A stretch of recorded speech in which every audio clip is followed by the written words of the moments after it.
Hi friends, welcome to Aadhar's kitchen. ಬನ್ನಿ friends, ಇವತ್ತಿನ ವಿಡಿಯೋದಲ್ಲಿ ಒಂದು ಸೂಪರ್ ಆಗಿರೋ ರಸಮ್ ರೆಸಿಪಿನ ಮಾಡ್ತಾ ಇದ್ದೀನಿ. ಹೇಗೆ ಮಾಡೋದು ಅಂತ ನೋಡೋಣ. ಅದಕ್ಕಿಂತ ಮುಂಚೆ ನಮ್ಮ ಚಾನಲ್ಗೆ ಸಬ್ಸ್ಕ್ರೈಬ್ ಮಾಡಿರೋರು ಎಲ್ರಿಗೂ ಥ್ಯಾಂಕ್ಸ್. ಸಬ್ಸ್ಕ್ರೈಬ್ ಮಾಡದೆ ವಿಡಿಯೋನ ನೋಡ್ತಾ ಇದ್ರೆ ಈಗಲೇ ಸಬ್ಸ್ಕ್ರೈಬ್ ಮಾಡ್ಕೊಳ್ಳಿ. ವಿಡಿಯೋ ನೋಡಿದ್ಮೇಲೆ ಒಂದು ಲೈಕ್ ಮಾಡೋದನ್ನ ಮರಿಬೇಡಿ. ಈ ರಸಮ್ಮು ತುಂಬಾ ರುಚಿಯಾಗಿರುತ್ತೆ. ನೀವು ನಾನ್ ವೆಜ್ ಎಲ್ಲ ಮಾಡಿದಾಗ ಕುಡಿಯೋದಕ್ಕೂ ಕೂಡ ತುಂಬ ಚೆನ್ನಾಗಿರುತ್ತೆ. ಮತ್ತು ರೈಸ್ ಜೊತೆನೂ ಕೂಡ ತುಂಬಾ ರುಚಿಯಾಗಿರುತ್ತೆ. ಮತ್ತು ಹೆಲ್ತಿಗೂ ಕೂಡ ತುಂಬಾ ಒಳ್ಳೆಯದು. ಈಗ ರಸಮ್ನ ಹೇಗೆ ಮಾಡೋದು ಅಂತ ನೋಡೋಣ. ಮೊದಲಿಗೆ ನಾನಿಲ್ಲಿ ಫ್ರೈ ಮಾಡ್ಕೊಳ್ಳೋಕ್ಕೆ ಒಂದು ಚಿಕ್ಕ ಬಾಣಲಿನ ಇಟ್ಕೊಂಡಿದ್ದೀನಿ. ಅದಕ್ಕೆ 2 ಸ್ಪೂನಷ್ಟು ಧನ್ಯ ಬೀಜನ ಹಾಕೊತಾ ಇದ್ದೀನಿ. ನಾನಿಲ್ಲಿ ಒಂದು 5ರಿಂದ 6 ಜನಕ್ಕೆ ಆಗೋಷ್ಟು ರಸಮ್ನ ಮಾಡ್ತಾ ಇದ್ದೀನಿ. ನೀವು ಎಷ್ಟು ಜನಕ್ಕೆ ಮಾಡ್ತೀರಾ ಅಷ್ಟು ಕ್ವಾಂಟಿಟಿನ ಹಾಕೊಳ್ಳಿ. 1 ಸ್ಪೂನಷ್ಟು ಜೀರಿಗೆ ಮತ್ತು 1 ಸ್ಪೂನಷ್ಟು ಕಾಳುಮೆಣಸು, 1/4 ಟೀ ಸ್ಪೂನಷ್ಟು ಮೆಂತ್ಯ ಕಾಳು ಮತ್ತು 1 ಗೆಡ್ಡೆಯಷ್ಟು ಬೆಳ್ಳುಳ್ಳಿ, ಒಂದು 3 ಒಣಮೆಣಸಿನ್ಕಾಯಿ ಖಾರಕ್ಕೆ, ಸ್ವಲ್ಪ ಕರ್ಬೇವಿನ ಸೊಪ್ಪು.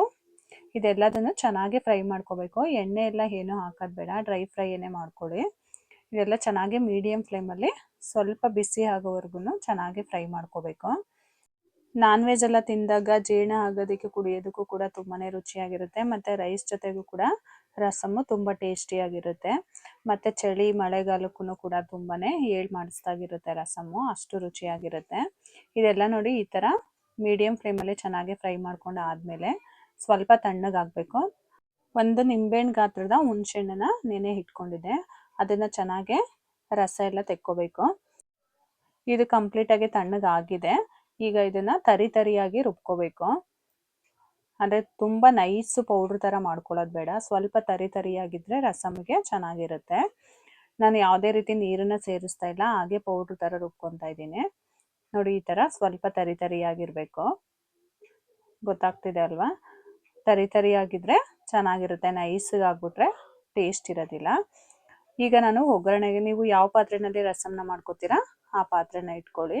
ನಾನಿಲ್ಲಿ ಒಂದು ಪಾತ್ರೆಗೆ ಒಂದು 2ರಿಂದ 3 ಸ್ಪೂನಷ್ಟು ಎಣ್ಣೆನ ಸೇರಿಸ್ತಾ ಇದ್ದೀನಿ. ಎಣ್ಣೆ ಸ್ವಲ್ಪ ಚೆನ್ನಾಗಿ ಬಿಸಿ ಆದಮೇಲೆ ಒಂದು ಅರ್ಧ ಟೀ ಸ್ಪೂನಷ್ಟು ಸಾಸಿವೆನ ಸೇರಿಸ್ತಾ ಇದ್ದೀನಿ. ಸಾಸಿವೆ ಸ್ವಲ್ಪ ಚಟಪಟ ಸಿಡಿದ್ಮೇಲೆ ಒಂದು 6ರಿಂದ 7 ಎಸಳು ಬೆಳ್ಳುಳ್ಳಿನ ಜಜ್ಜಿ ಹಾಕೊತಾ ಇದ್ದೀನಿ. ಮತ್ತು ಒಂದು ಒಣಮೆಣ್ಸಿನ್ಕಾಯಿನ ಹಾಕೊತಾ ಇದ್ದೀನಿ. ನಿಮಗೆ ಖಾರ ಇನ್ನು ಸ್ವಲ್ಪ ಬೇಕು ಅಂದರೆ ಒಗ್ಗರಣೆಗೆ ಒಂದು 2 ಹಸಿಮೆಣ್ಸಿನ್ಕಾಯಿನೂ ಕೂಡ ಹಾಕೋಬೋದು. ಸ್ವಲ್ಪ ಕರ್ಬೇವಿನ ಸೊಪ್ಪನ್ನ ಸೇರಿಸ್ತಾ ಇದ್ದೀನಿ. ಇದನ್ನೆಲ್ಲ ಚೆನ್ನಾಗಿ ಫ್ರೈ ಮಾಡ್ಕೋಬೇಕು. ಮತ್ತು ಇಲ್ಲಿ ಸ್ವಲ್ಪ ನಾನು ಹಿಂಗನ್ನು ಹಾಕೊತಾ ಇದ್ದೀನಿ. ನೀವು ಒಗ್ಗರಣೆಗೆ ಹಿಂಗು ಸೇರಿಸ್ಕೊಳ್ಳೋದ್ರಿಂದ ಜೀರ್ಣಶಕ್ತಿನೂ ಚೆನ್ನಾಗಾಗುತ್ತೆ ಮತ್ತು ಹಿಂಗು ಆರೋಗ್ಯಕ್ಕೂ ಕೂಡ ಒಳ್ಳೆಯದು. ಸ್ವಲ್ಪ ಮೀಡಿಯಂ ಫ್ಲೇಮಲ್ಲಿ ಚೆನ್ನಾಗಿ ಫ್ರೈ ಮಾಡ್ಕೊಂಡು ಆದಮೇಲೆ ನಾವು ಆವಾಗಲೇ ಪೌಡ್ರ್ ಮಾಡಿ ಇಟ್ಕೊಂಡಿದ್ವಲ್ಲ, ಆ ಪೌಡ್ರನ್ನ ಸೇರಿಸ್ತಾ ಇದ್ದೀನಿ. ಒಗ್ಗರಣೆಗೆ ಡೈರೆಕ್ಟಾಗಿ ಹಾಕೋತಾ ಇದ್ದೀನಿ. ನೀವು ಉರಿನ ಜಾಸ್ತಿ ಇಟ್ಕೋಬಾರ್ದು. ಉರಿ ಜಾಸ್ತಿ ಇಟ್ಕೊಂಡ್ಬಿಟ್ರೆ ಪೌಡ್ರೆಲ್ಲ ಹಾಕಿದಾಗ ಬೇಗ ತಳ ಹಿಡಿದ್ಬಿಡುತ್ತೆ. ಅದು ಸ್ವಲ್ಪ ತಳ ಹಿಡಿದ್ಬಿಟ್ರೂ ಫ್ಲೇವರ್ ಅದೇ ಫ್ಲೇವರೇ ಇರುತ್ತೆ. ಮೀಡಿಯಂ ಫ್ಲೇಮಲ್ಲಿ ಇಟ್ಕೊಂಡು ಈ ಥರ ಒಗ್ಗರಣೆಯಲ್ಲಿ ಚೆನ್ನಾಗಿ 2-3 ನಿಮಿಷ ಆ ಪೌಡ್ರನ್ನ ಫ್ರೈ ಮಾಡ್ಕೋಬೇಕು. ಈಗ ಒಂದು ಅರ್ಧ ಟೀ ಸ್ಪೂನಷ್ಟು ಅರಿಶಿನ ಪುಡಿನ ಸೇರಿಸ್ತಾ ಇದ್ದೀನಿ. ಎಲ್ಲ ಮೀಡಿಯಂ ಫ್ಲೇಮಲ್ಲಿ ಚೆನ್ನಾಗಿ ಈ ಥರ ಫ್ರೈ ಮಾಡ್ಕೊಳ್ಳೋದ್ರಿಂದ ರಸಮ್ ಟೇಸ್ಟು ತುಂಬಾ ಚೆನ್ನಾಗಿರುತ್ತೆ. ಇದು ಒಂಥರ ಡಿಫ್ರೆಂಟ್ ಟೇಸ್ಟ್ ಇರುತ್ತೆ ರಸಮ್ ಕೂಡ. ಈಗ ಚೆನ್ನಾಗಿ ಫ್ರೈ ಆದಮೇಲೆ ಹುಣಸೆ ರಸನ ಸೇರಿಸ್ತಾ ಇದ್ದೀನಿ. ನೋಡಿ, ಚೆನ್ನಾಗಿ ಹುಣಸೆ ರಸನ ಕಿವುಚ್ಕೊಂಡು ಹಾಕೋಬೇಕು. ರಸ ಮಾತ್ರ ನಿಮಗೆ ಎಷ್ಟು ಜನಕ್ಕೆ ಬೇಕು ಸಾಂಬಾರು ಅಷ್ಟು ನೋಡಿ ಹುಣಸೆಹಣ್ಣನ್ನು ಕೂಡ ಹಾಕೋಬೇಕಾಗುತ್ತೆ. ನಾನು ಆಗಲೇ ಹೇಳ್ದಂಗೆ ಇಲ್ಲಿ ನಾನು ಒಂದು 5ರಿಂದ 6 ಜನಕ್ಕೆ ಆಗೋಷ್ಟು ಮಾಡ್ತಾ ಇದ್ದೀನಿ. ನಾನು ಒಂದು ದೊಡ್ಡ ನಿಂಬೆಹಣ್ಣು ಗಾತ್ರದ ಹುಣಸೆಹಣ್ಣನ್ನ ರಸನ ಹಾಕಿದ್ದೀನಿ. ಇದು ಚೆನ್ನಾಗಿ ನೀರು ಹಾಕೋದಕ್ಕೂ ಮುಂಚೆ ಒಗ್ಗರಣೆಲೇನೆ ಚೆನ್ನಾಗಿ ಹುಣಸೆ ರಸನೂ ಕೂಡ ಚೆನ್ನಾಗಿ ಬೇಯಬೇಕು. ಈಗ ನಾನಿಲ್ಲಿ ಒಂದು 2 ಮೀಡಿಯಂ ಸೈಜ್ ಟೊಮೊಟೊನ ಕಟ್ ಮಾಡಿ ಹಾಕ್ತಾ ಇದ್ದೀನಿ. ಟೊಮೊಟೊನ ಚೆನ್ನಾಗಿ ಸಾಫ್ಟ್ ಆಗೋವರೆಗೂ ಒಗ್ಗರಣೆಲೇನೆ ಚೆನ್ನಾಗಿ ಬೇಯಿಸ್ಕೊಳ್ಳಿ. ನೀರು ಹಾಕೋದಕ್ಕೂ ಮುಂಚೆನೆ ಹುಳಿ ಮತ್ತು ಟೊಮೊಟೊ ಎರಡನ್ನೂ ಚೆನ್ನಾಗಿ ಬೇಯಬೇಕು. ಆವಾಗ ರಸಮ್ ಟೇಸ್ಟ್ ಕೂಡ ಚೆನ್ನಾಗಿರುತ್ತೆ. ರುಚಿಗೆ ತಕ್ಕಷ್ಟು ಉಪ್ಪನ್ನು ಸೇರಿಸ್ತಾ ಇದ್ದೀನಿ. ರಸಮ್ಮು ಚಳಿ ಮತ್ತು ಮಳೆ ಇದ್ದಾಗೆಲ್ಲ ರಸಮ್ಮು ಕೂಡ ಆರೋಗ್ಯಕ್ಕೂ ಕೂಡ ತುಂಬಾ ಒಳ್ಳೆಯದು. ಜೀರಿಗೆ ಮೆಣಸು ಎಲ್ಲ ಹಾಕಿರ್ತೀವಲ್ವ, ಹಾಗಾಗಿ ಮಕ್ಳಿಗೂ ಕೂಡ ತುಂಬಾ ಒಳ್ಳೆಯದು. ದೊಡ್ಡವ್ರಿಗೂ ಕೂಡ ಚೆನ್ನಾಗಿ ಜೀರ್ಣ ಆಗುತ್ತೆ.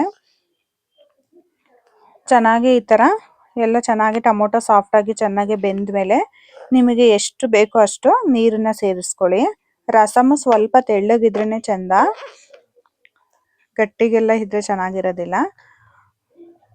ನೋಡಿ, ನಾನಿಲ್ಲಿ 1 ಲೀಟ್ರಷ್ಟು ನೀರನ್ನು ಸೇರಿಸಿದ್ದೀನಿ.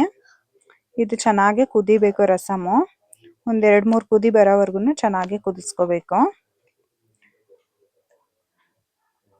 ಟೇಸ್ಟ್ ನೋಡಿ ಸ್ವಲ್ಪ ಉಪ್ಪನ್ನ ಸೇರಿಸ್ಕೊಳ್ಳಿ. ಸಪ್ಪೆ ಇದ್ರೆ ಇನ್ನೊಂದು ಸ್ವಲ್ಪ ಉಪ್ಪು ಹಾಕೊಳ್ಳಿ. ಸ್ವಲ್ಪ ಏನಾದ್ರು ಉಪ್ಪು ಜಾಸ್ತಿ ಆಗಿದ್ರೆ ಇನ್ನೊಂದು ಸ್ವಲ್ಪ ನೀರನ್ನು ಕೂಡ ಸೇರಿಸ್ಕೋಬೋದು. ಈ ಥರ ಒಂದು 5 ನಿಮಿಷ ಮೀಡಿಯಂ ಫ್ಲೇಮಲ್ಲಿ ಚೆನ್ನಾಗಿ ಕುದಿಸ್ಕೋಬೇಕು. ಟೊಮೊಟೊ ಎಲ್ಲ ನೋಡಿ ಚೆನ್ನಾಗಿ ಬೇಯಬೇಕು. ಸ್ವಲ್ಪ ಒಳ್ಳೆ ಘಮ ಬರ್ತಾ ಇದೆ ರಸಮ್ದು.